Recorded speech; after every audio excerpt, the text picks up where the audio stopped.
हां सुरू. नमस्कार, माझं नाव प्रशांत आसेकर. मी नांद्रा इथून आलो आणि इथे आटमुर्डी या गावामध्ये श्री गणेशभाऊ सोमलकर यांच्या शेतात आलो आहे. हे अध्याय वाहन आहे आणि खरोखर हे वाहन खूप पाहण्याजोगं आहे आणि याच्यामध्ये तुम्हाला सघन लागवड करून उत्पन्न अधिक घेता येते. याच्यामध्ये त्यांनी आजपर्यंत एक वेचा झालेला आहे.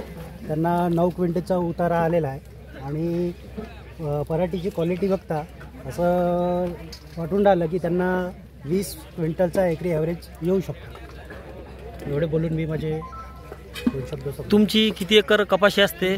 माझी 8 एकर कपाशी आहे. त्याच्यामध्ये 3 एकर अध्या आहे माझी पण. तुमच्या शेतामध्ये कसं आहे अध्या? छान आहे अध्या. सघन लागवडमध्ये आम्ही लागवड केली होती तर छान आहे. काय वाटतं किती एकरवर लावणार पुढच्या वर्षी? पुढच्या वर्षी माझं 5 एकरच्या जवळपास अध्या राहील.